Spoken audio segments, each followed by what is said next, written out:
Yo nací en Alberdi Oliden, casi Oliden, del barrio de Mataderos, y toda mi vida se desarrolló a lo largo de ese entorno, que en el fondo, aparte de mi casa, estaba hecho por el club de la Vuelta, que era el José Hernández, donde jugaba el básquet, y la Escuela República de Brasil, que quedaba a 3 cuadras sobre Manuel Artigas, que es donde aprendí, es decir, donde hice la escuela primaria. Entonces, prácticamente todas mis relaciones, mis amigos coincidían del club y de la escuela, y esa fue, digamos, mi cultura básica de todos hasta que fue al colegio secundario, ¿no? Y la verdad que la pasé muy bien. Mi familia, mi madre era una señora ama de casa que había nacido en Rosario de padres italianos. El del mío es el apellido italiano. Y mi padre era un gallego de Galicia, de La Coruña, que a los 16 años había emigrado de España y llegó solo a la Argentina, cosa que a mí eso me da gran emoción con todos los inmigrantes, ¿no? Porque ahora uno viaja en avión, 12 horas está aquí y tiene ciertas angustias. Esa gente no sé cómo sobrevivía, ¿no? Y después fuimos 5 hermanos, 2 más mayores, después una cesura grande que aparecí yo, y fue, digamos, entre que mi padre se casó, trabajaba de obrero y de no sé qué, de varias cosas, y después de empleado de comercio. Entonces al final, la segunda tanda, vinimos cuando mi viejo puso bazar por sí solo y empezó a hacer, entre comillas, la América, ¿no? Entonces nacimos 3 más. Yo no sabía qué estudiar, yo iba a estudiar bachiller. Mi viejo tampoco estaba muy alertado de qué es. Entonces, la generación mía, mucha gente del barrio tendía a estudiar contabilidad, porque los contadores después se ganaban mejor la vida que no sé qué en las profesiones, ¿no? A tal punto que el otro tipo muy inteligente que había en el grado fue para otro lado, no sé cómo terminó, pero fue otra. Bueno, pero la cuestión es que el señor Longchamp lo llamó a mis viejos y les dijo, él era profesor de francés en el Buenos Aires, y les dijo que por qué no iba al colegio de Buenos Aires, que estaría bien que fuera al colegio de Buenos Aires. Y bueno, mis viejos aceptaron. Entonces yo creo que toda esta anécdota, lo más divertido es que el Buenos Aires tenía 4 materias, bueno, como ahora creo, ¿no? Parecido, pero se daba un examen oral a la mañana, no, perdón, escrito a la mañana, y si aprobabas te dabas a la tarde. Y había que prepararse en las 4 materias. Y entonces, en esa época menos moderna, no existían los institutos para entrar a Buenos Aires, nada. La gente que vivía en el centro, y que es la que más iba a Buenos Aires, no sé cómo se preparaba. Pero yo me preparé con las hijas del almacenero de las 2 cuadras de casa, que eran los únicos que recuerdo en el barrio que estaban estudiando una carrera. Ella, la chica, se llamaba Eva Martínez, también me acuerdo porque le debo casi la carrera, y él se llamaba Tito Martínez y estudiaba ingeniería. Entonces ya me preparaba en geografía e historia, y él en matemática, y él en matemática y geografía, y la chica en historia y no sé qué, las 2 materias cada uno. Y con esa simpleza de ir al almacén, a la casa de los Martínez, que quedaba a 2 cuadras de casa en Tapalqué y Oliden, aprobé el examen. Así que, digamos, mi encauzamiento cultural, intelectual, se lo debo básicamente al señor Longchamp, a quien luego del colegio no vi más, y ya me he enterado que ha muerto. No sé si es porque me imaginé que esto de hacer dibujos y de cambiar las cosas me gustaba, y elegí arquitectura y allí fui, digamos, ¿no? En algún escrito que hice una vez contaba 2 cosas que, digamos, analizadas freudianamente, podrían ser el antecedente más claro de esto. A mí, cuando era chico, mi padre tenía bazar y tenía juguetería. Entonces, siempre estábamos al contacto con los juguetes de aquella época, no tiene que ver con los de ahora. Entonces, había un juguete que me encantaba, que se llamaba el constructor infantil, y que era una tabla, así, con agujeros, que ponías unas columnas, que tenían unas ranuras. En las ranuras ponías distintos paneles, de manera como prefabricado, pero todo un poco clásico, ventanas clásicas. Yo recuerdo que a mí me encantaba eso de hacer como de lugares, imaginarte los lugares. Y la otra que hacíamos es que mi viejo cada tanto cambiaba las estanterías y demás, todas esas maderas las tiraba no sé dónde. Entonces, sobre todo con mi hermano menor, con mi hermano Beto, en aquel momento empezó a ser famoso el automovilismo, ¿no? Y le venían a Palermo a correr Villorés y Arcar, y después empezó Fangio. Y entonces nosotros hacíamos grandes circuitos en el patio. Vivíamos en una casa, yo me crié, viví, nací en una casa chorizo. En el patio era fantástico y teníamos para jugar. Entonces armamos unos circuitos de carrera con maderas, así curvas y demás. Y nos inventábamos unas carreras con las bolitas. Nos inventábamos. No sé, un poco para ese artículo llegué a la conclusión que son los antecedentes más guardados que creo yo tenía en la cabeza y que probablemente haya elegido por eso, pero tenía algo que ver con eso, nada, no sé, pero nada, casi de casualidad aparecí en arquitectura y bueno, y ahí empecé en el 57, que fue cuando hubo el cambio de planes y todas las cosas de la facultad. Todo el mundo quería ir a aprender y a empezar a proyectar y además entendía poco. Aparte la forma de darla y la forma de explicar las cosas y de evaluarlas era bastante esotérica, con lo cual había mucho enfrentamiento político y sobre todo los estudiantes que fueron siendo mayoría, los reformistas, eran muy críticos sobre estos sistemas. El que después, cuando ya la facultad se juntó toda y fuimos a los galpones y demás, años después, el que cambió todo esto hizo un aporte, digamos, yo creo que notable a toda la enseñanza de la arquitectura, que en realidad debiera servir para otros lados, no solo fue Ibar Lucía, que se hizo cargo de esos 2 cursos de entrada, pero ya estaban junto con la facultad. Entonces yo hice esos 2 años, con todo normal. Yo debo decirte que, por ejemplo, con el tiempo hay algunos de esos ejercicios que yo haría hoy, el de hacer la iglesia y estudiar, me parece una excelente idea, no todo un año, y no con nadie que te dice, no, vos pensá y reaccioná, no sé, ¿no? Trabajando con la gente. Pero además yo tuve en los 2 años nada más ni nada menos que a Mario Soto, de profesor. Y entonces era un tipo divertido y buen arquitecto. En aquel momento él y Solsona empezaban a ser los 2 arquitectos jóvenes que empezaban a hacer concursos y ganar el Corrivarola. Después Mario terminó políticamente comprometido y murió en La Coruña. Pero la verdad que eso le daba otra calidad, porque él era un arquitecto profesional, bueno. Así que tuve la suerte de estar. Y a la vez, en Independencia, la otra materia importante era visión. Luego también, visión cambiaba el profesor cuando ibas a Perú, porque allí ya había articulaciones de visión y arquitectura juntos. Y por ejemplo, yo que fui a Vladimiro Acosta trabajaba con Breyer. Después hablamos de este tema que es muy importante. Y ahí entonces el visión era Méndez Mosquera, y que estaba muy bien, y venía Méndez Mosquera, era un jovencito que empezaba con Suma, Infinito, que se dedicaba a estas cosas raras, que era el diseño gráfico, además que en ese momento diseño industrial. Y entonces visión, y uno de los adjuntos de Solsona, de Méndez Mosquera, era Solsona, que era también un jovencito. Y ayudante Javier Sánchez Gómez. Y me tocó ese grupo.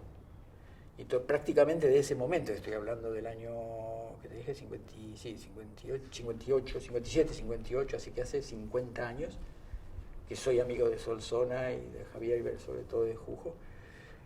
Tengo 1000 anécdotas de eso. En el año 59 me tocaba la colimba. Y entonces tuve la suerte de ir a parar a Curuzucuatiá. Ayer en el acto de la academia, uno de los que hicieron académicos también, era un correntino que más joven, y le fue a decir que yo conocía Corrientes en serio, desde el campo y desde los cañones. Y entonces me desfasé totalmente. Todos los compañeros míos siguieron un año. Entonces cuando yo salí de Curuzucuatiá, entré a Perú, que era la verdadera facultad. Y entré a Vladimiro Acosta con Breyer. Y básicamente, como pasó siempre en la facultad, te orientaban. Entonces el taller de Mosquera, Jujo era adjunto jefe de trabajos prácticos de Vladimiro Acosta, y entonces todos mis compañeros habían ido para allí. Entonces me anoté allí y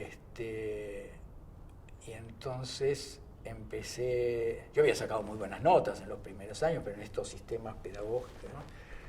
Pero la verdad que proyectar no había proyectado nunca, ¿no? O casi nunca. Dibujado y aprendió al final a dibujar, todas estas cosas. Y la verdad que fue un primer semestre terrible, porque había que hacer una casa, una simple casa, pero yo no tenía ni idea, ¿no? Aparte ahí aprendí también, que esto después lo comprobé cuando uno es profesor, que esta profesión, cuando se enseña y demás, hay que tener cuidado porque la gente, y aparte ahora con las teorías que yo hago de la resonancia temporal, la gente no puede más que reaccionar en un principio, no con una cultura de los arquitectos, de cierta gente, por ejemplo yo que venía más, a pesar de pasar por Buenos Aires, venía de los barrios, yo reaccionaba como con las casas y las cosas que había vivido, digamos, no la de los arquitectos y la de la arquitectura. Entonces no sabía cómo se hacía un proyecto. Me acuerdo que un día se me ocurrió que Javier me hizo no sé quién. Tenía como ayudante también a Marta Levisman, que esta mujer es muy importante también en mi desarrollo profesional. Y un día me dijo, no, tiene que entrar más luz. Y entonces yo fui a ver un cuarto así con una luz así y levanté un angulito, ¿no? Que por ahí hoy sería muy bienvenido, ¿no? En algunos sectores, pero que era un disparate. Y llegó el julio, no sé, cuando había vacaciones de invierno, y dijeron, bueno, los que no entregaron ahora les damos entrega cuando volvemos, en agosto, no sé qué. Y yo ya me fui a mi casa de Mataderos y no sabía para dónde tirar de él. Y en eso me llaman por teléfono, mi viejo me llama por teléfono, y era Solsona. Y me dice, ¿cómo andás? Que yo, no, estoy más o menos. Me dice, bueno, mañana venite al estudio. Y entonces tenían el estudio ahí en Arenales, que habían ganado unas torres, estaba todavía con Ernesto, Fina, Peani y él, pero estaba él solo. Me recibió, se remangó las camisas, me acuerdo, yo me sigo remangando las camisas como que en el momento remangó la persona. Mira, me dijo, una casa se hace así. Tuve la relación normal de un estudiante, Vladimiro venía mucho y corregía, porque hablaba así, porque había tenido un cáncer de garganta, y hacía correcciones generales. Cuando estaba él se armaba, y era muy importante estar. Después él fue un profesor que jugó en el contexto de profesores, alumnos y demás, jugó un rol muy importante, porque si había huelga de estudiantes y se tomaba la facultad para protestar por algo, él le generaba apoyaba a los estudiantes, con lo cual le traía problemas con otros sectores de los profesores. Y entonces era un tipo muy presente por estas circunstancias políticas, además, aparte de las arquitectónicas. Yo solamente estuve creo que un par de veces con él, me acuerdo muy una que nos recibió en la sala de profesores, que creo que era porque, como todos, teníamos una comisión de estudiantes del taller, algo así, fuimos de quinto, yo estaría en tercer año, y fuimos un grupo de estudiantes a verlo para no sé qué, y terminamos en una larga conversación sobre todo y sobre arquitectura, y esa fue la vez que estuve más próximo a él. Y sí, es como haber estado, no sé, cerca de cualquier otra. Fue tan interesante, porque era un tipo muy interesante, ¿no? Creo que Jujo, no sé si en estas entrevistas o en otras que le vi, decía, ¿no?, que él solo había conocido dos personas con una gran personalidad entre los arquitectos, que se imponían más allá de que fueran buenos o malos, pero que eran Vladimiro y Clorindo, que es cierto, ¿no? Y yo también sí, Clorindo, y son tipos que por ahí casi no hablaban, pero cuando hablaban tenían fogonazos de cosas muy especiales, ¿no? Había un cierto desgaste del propio Vladimiro y su taller, hubo nuevos concursos. Por primera vez hicieron concursos de cátedra después del año 57. Y entonces uno de ellos lo ganó Bortagaray, que era un joven arquitecto, que había estado en Europa. La verdad que las generaciones actuales no se dan cuenta de lo que era estar en Europa. Nadie viajaba a Europa, digamos. Aparte que había que ir en un avión que paraba 6 veces, ¿no? Pero había algunos que viajaban, los que tenían más, pero poquísimo, nadie. Europa era una cosa inalcanzable. Y Bortagaray había ido a Europa, había trabajado con Mies, creo, en Estados Unidos, y fue a Europa y se vino con un montón de diapositivos de todas las obras que se hacían. Y Y entonces montó un taller cuando ganó, que sus adjuntos eran Mario Soto, Solsona y Naldo Leiro, que había estado estudiando prefabricación y demás por ahí, Naldo. Y que parecía una cosa, como de juntar aceite y vinagre, porque Mario, que era más corbusiano, etcétera, Jujo con Ernesto y demás eran más altianos y de otro tipo. Pero que claro, eran los arquitectos como estrellas de esa época, y con este profesor y demás, y fue un bombazo. Pero con otro punto que realmente es muy, muy importante, que es que consolida el turno noche. Porque contado en la forma que te lo estoy contando, y para aquella facultad, casi la cosa lógica de hacer era que fuera un buen turno de la mañana, digamos, con lo que esto representa, y sabemos todos, ¿no? Por lo menos antes representaba.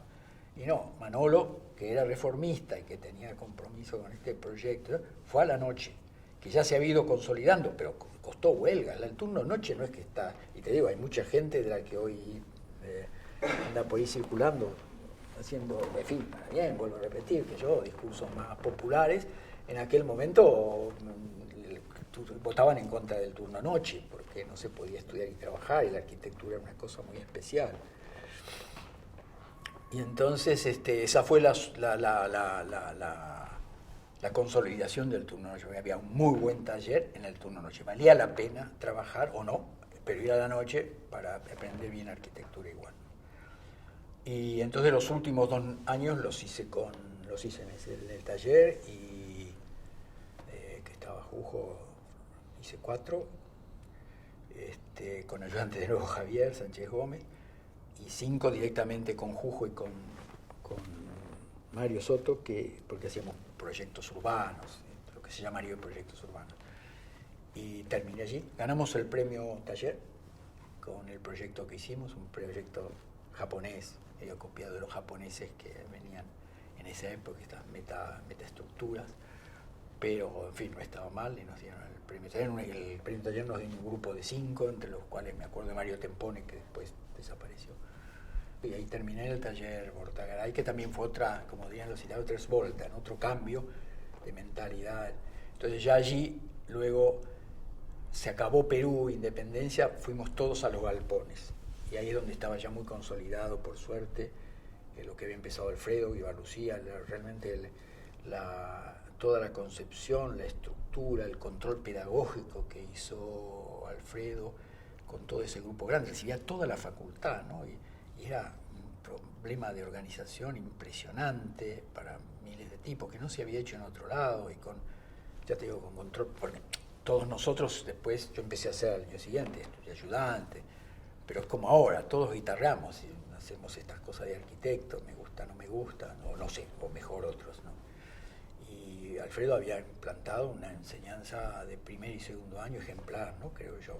Nosotros criticábamos, discutíamos también una universidad a la cual la acusábamos de ser cientificista y qué sé yo, pero también esas cosas estaban bien, porque también la crítica venía bien para corregir cosas, ¿no? Y no todo estaba bien, y gracias a eso no fue más cientificista de lo que podía haber sido. Y lo mismo con lo de Alfredo, que venía por otro lado, ¿no? Yo me recibí en el 64, y entonces 65 yo empezaba a hacer algunos trabajitos. Mi mujer era ayudanta de primera en la universidad en física, en la facultad, y entonces yo me presenté, empezaron a salir concursos de ayudantes para esas cátedras, eran concursitos y yo me presentaba a todos los que había, porque me acababa de casar, tenía que pagar, me acuerdo, 20.000 pesos de alquiler en Añasco y Rivadavia, y empecé a trabajar en una empresa, por una relación que hacía diseño de muebles de cocina, y me pasé varios años haciendo diseño de muebles de cocina, que fue muy, muy formativo, porque había que ir a obra a poner los muebles, pero mientras enseñaba la facultad, y entonces enseñaba a la mañana con Rivarola, que gané el puesto ahí, y a la noche con Bortagaray, que gané también un puesto, y era ayudante de primera. Ahí empezó mi experiencia docente.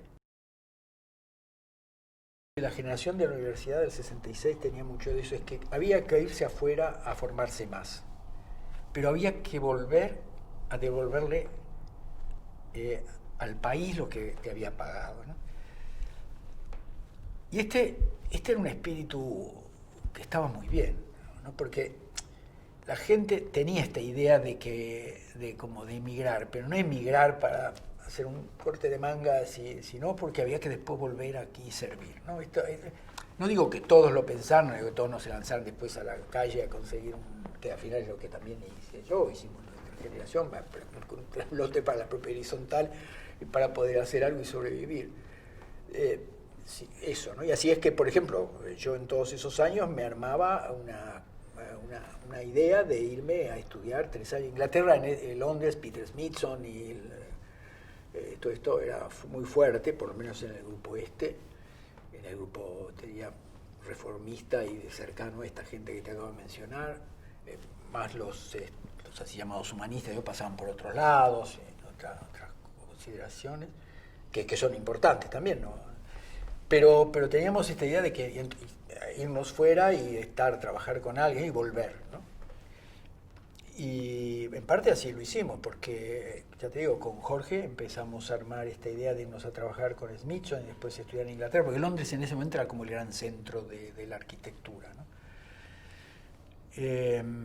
Bueno, y lo que te conté antes, al final hicimos, no nos salió el trabajo con Smithson, vino el golpe, entonces vino Onganía, ¿no? Y se acabó todo, y este espíritu y la universidad, y yo creo que ahí empezó el desastre que después fue hasta el 83 este país, ¿no?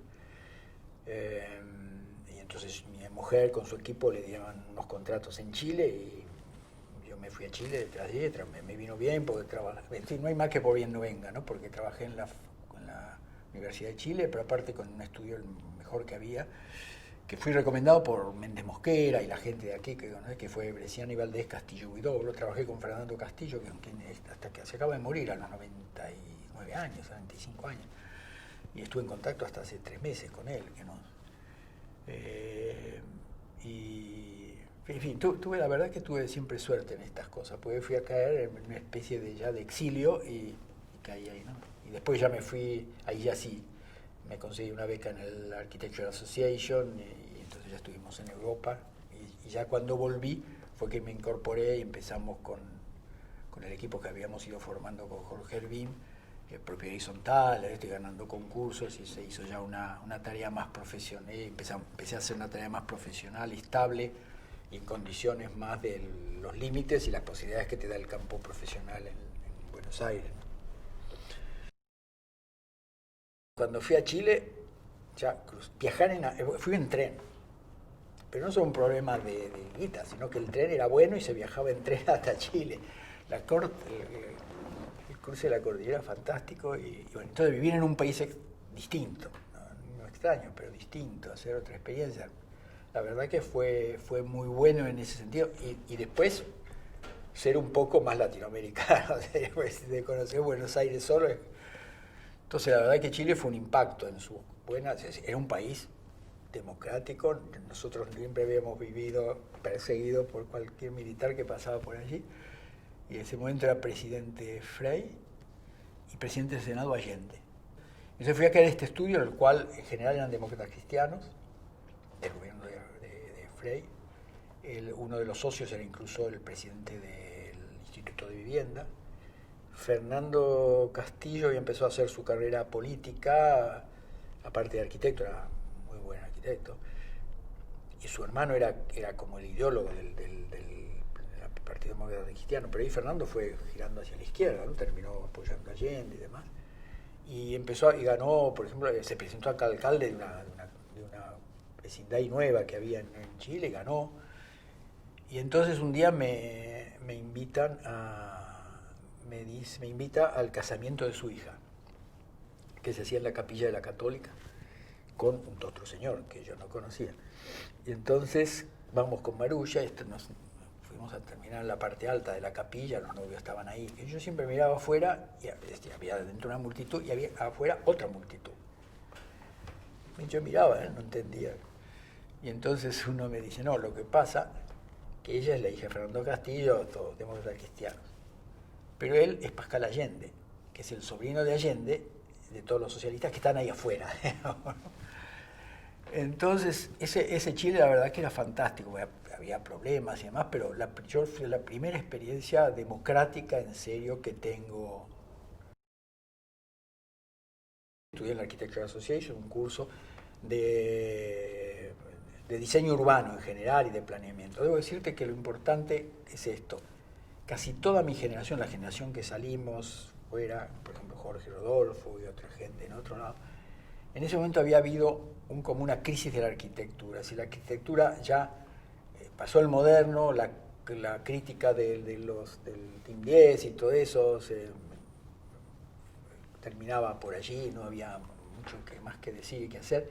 Y entonces el problema era la ciudad y el urbanismo, por decirlo así, ¿no? Nosotros nos dispersamos en medio de esta búsqueda de encontrar en el urbanismo, el diseño urbano, todo sin mucha conciencia como tenemos ahora, ¿no? Y allá fui, en la Architectural Association, justo esto correspondió con el año 68, las revoluciones estudiantiles, con lo cual había en la escuela de la Architectural Association, ante el asombro de sobre todo los ingleses jovencitos y más tradicionales, pues estábamos ahí italianos, latinoamericanos, una especie de discusión política sobre todas estas cosas, ¿no? Pero yo, muchas cosas en Chile la pasé muy bien, todo lo voy diciendo y es como lo mejor de mi vida, pero lo de Londres fue realmente muy excepcional, con sus cosas duras, por la lengua, por el clima, porque teníamos muy poco dinero, pero en cuanto a tomar contacto con gente, ver otros problemas, discutir, estar muy al día en el buen sentido de la palabra, de las cosas que iban pasando, aparece el estructuralismo, ¿no? Y todo esto te hace pensar, y nos pasamos años siempre con la idea de volver.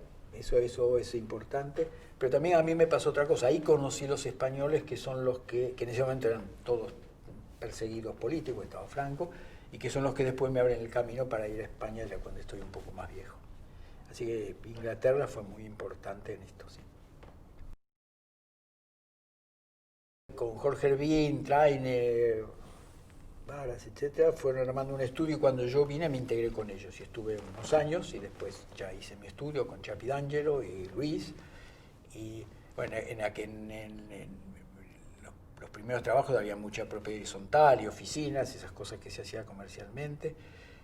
Ganamos el concurso del auditorio, bueno, pero ya después yo hice Santa Fe, que lo había hecho dentro del estudio, pero ya lo hice yo por mi lado, y luego con Luis Ibarlucía, que es otro coautor de ese proyecto.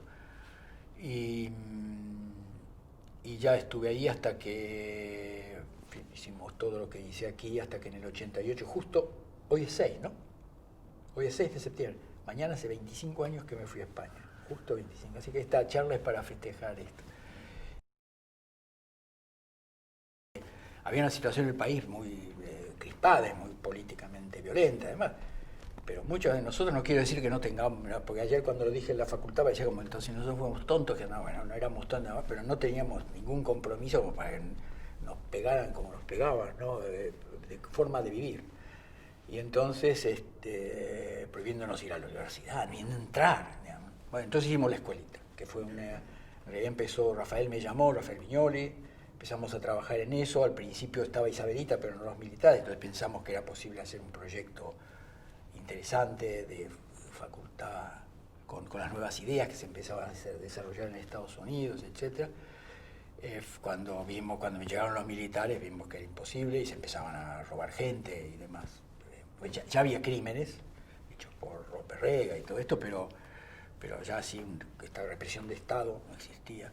Cuando vimos todo eso tiramos para atrás y al final hicimos una cosa semi-ilegal, no sé cómo fuimos. También hoy sí, después de lo que uno se enteró, lo pienso, no sé si lo hubiéramos hecho, pero en ese momento uno también era un poco irresponsable, y eso tiene de bueno estos países, ¿no?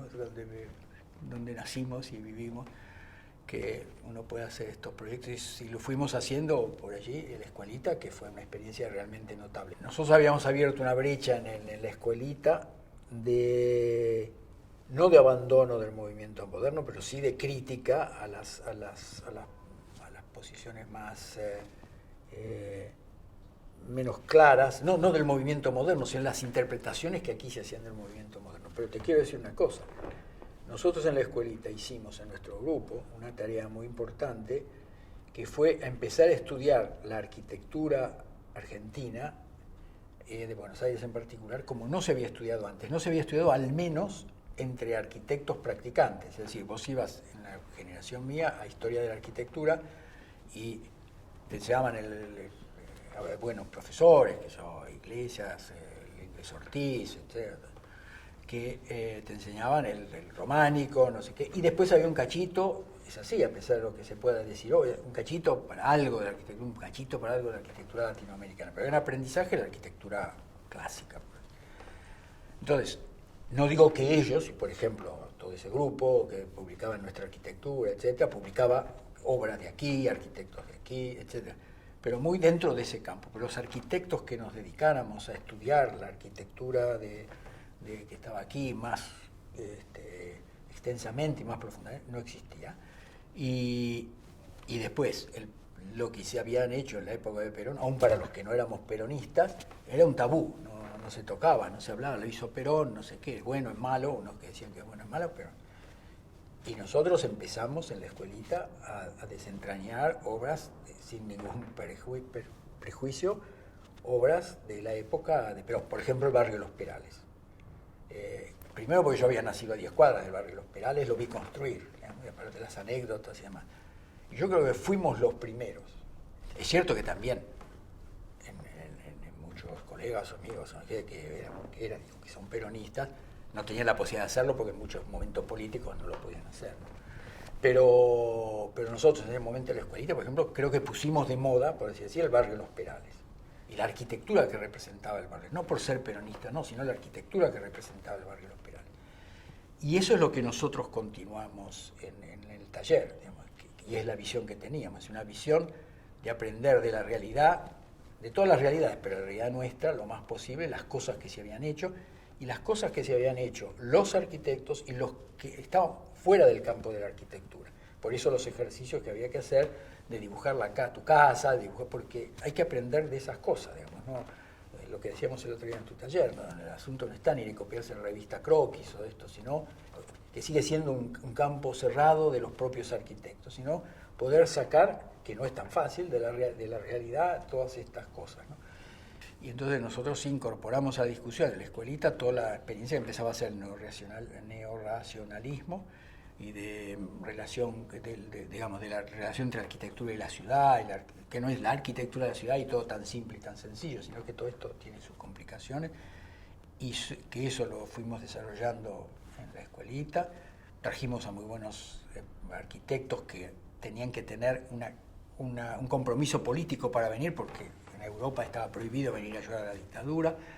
Confiaban en nosotros y vino Rossi, vinieron otros tipos, todos desconocidos en ese momento, ¿no? Álvaro Sisa, etc. Y bueno, toda esta experiencia nueva, Moneo, toda esta experiencia nueva que empezamos ahí la trasladamos a la facultad y yo creo que fue exitosa. La verdad que yo estoy muy tranquilo. Debo decir, y probablemente con esto terminemos, que una de las cosas que hacíamos era que sonábamos poca gente en la facultad. Eso me costó bastantes cosas, hasta una cosa que sacó alguien por ahí arriba de esa facultad, una encuesta que demostraba que nosotros teníamos muchos alumnos porque no sonábamos a mucha gente. Creo que ese era el fin, no sé, por ahí no, pero era cierto, no sonábamos mucha gente. Y yo creo que la función de la facultad, que es como la escuela primaria, si vos tenés unos alumnos y tenés que suspender, como se dice, aplazar a la mitad, es que sos mal profesor, ¿no? Entonces sí, mucha gente en la primera, pero el asunto es incorporar a la gente un conocimiento general y que puede estudiar y progresar y demás, y se puede llegar a ser Le Corbusier simplemente, bueno, ni siquiera sé si el objetivo tiene que ser llegar a ser Le Corbusier, pero ser buen profesional simplemente teniendo buenos profesores y buenas inclinaciones para buenas ondas, buena interés para la enseñanza, compromiso con lo que tenés.